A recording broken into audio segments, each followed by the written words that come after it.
በስመ አብ ወወልድ ወመንፈስ ቅዱስ አሃዱ አምላክ አሜን። ኦሪት ዘኍልቍ ምዕራፍ 8 ከቁጥር 1 እስከ ፍጻሜ ምዕራፍ። እግዚአብሔርም ሙሴን እንዲህ ብሎ ተናገረው። መብራቶቹን ስትለኩስ 7ቱ መብራቶች በመቅረዙ ፊት ያበራሉ ብለህ ለአሮን ንገረው። አሮንም እንዲሁ አደረገ። እግዚአብሔር ሙሴን እንዳዘዘ በመቅረዙ ፊት መብራቶቹን ለኮሰ። መቅረዙም እንዲህ ሆኖ ተሰርቶ ነበር። ከተቀጠቀጠ ወርቅ ተሰራ። እስከ አገዳውና እስከ አበቦቹ ድረስ ከተቀጠቀጠ ሥራ ነበረ። እግዚአብሔር ሙሴን እንዳሳየው ምሳሌ መቅረዙን እንዲሁ አደረገ። እግዚአብሔርም ሙሴን እንዲህ ብሎ ተናገረው። ከእስራኤል ልጆች መካከል ሌዋውያንን ወስደህ አንጻቸው። ታነጻቸው ዘንድ እንዲህ ታደርግላቸዋለህ። ኃጢአትን የሚያነጻውን ውሃ እርጫቸው። በገላቸውም ሁሉ ምላጭ ያሳልፉ። ልብሳቸውንም ይጠቡ ይታጠቡም።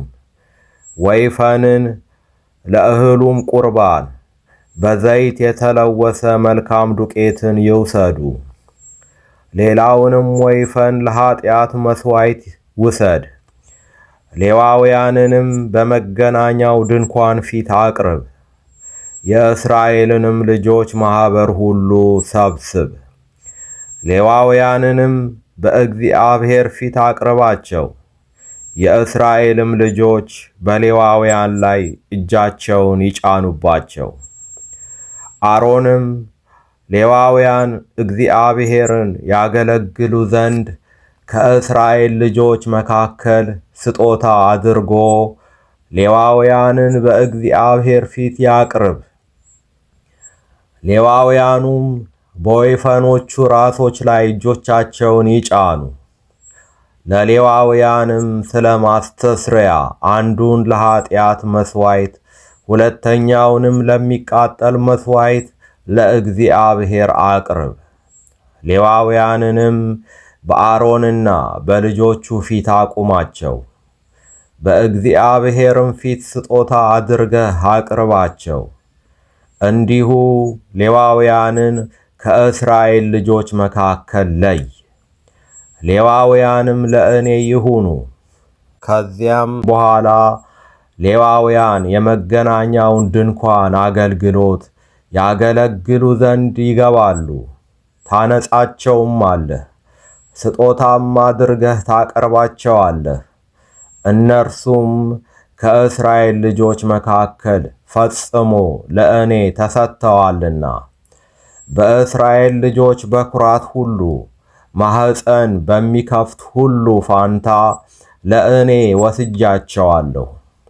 በግብፅ ምድር ያለውን በኵር ሁሉ በገደልሁበት ቀን የእስራኤልን ልጆች በኵራት ሁሉ ሰው ወይም እንስሳ ለእኔ ቀድሻቸዋለሁና የእኔ ናቸው። በእስራኤልም ልጆች በኵራት ሁሉ ፋንታ ሌዋውያንን ወስጄአለሁ። የእስራኤልም ልጆች ወደ መቅደሱ በቀረቡ ጊዜ መቅሰፍት እንዳያገኛቸው ለእስራኤል ልጆች ያስተሰርዩላቸው ዘንድ የእስራኤልንም ልጆች አገልግሎት በመገናኛው ድንኳን ውስጥ ይሰሩ ዘንድ ሌዋውያንን ከእስራኤል ልጆች መካከል ለአሮንና ለልጆቹ ስጦታ አድርጌ ሰጥቻቸዋለሁ። ሙሴና አሮን የእስራኤልም ልጆች ማኅበር ሁሉ እንዲሁ በሌዋውያን ላይ አደረጉ። እግዚአብሔር ሙሴን ስለ ሌዋውያን እንዳዘዘው እንዲሁ የእስራኤል ልጆች አደረጉላቸው። ሌዋውያንም ከኃጢአት ተጣጠቡ፣ ልብሳቸውንም አጠቡ።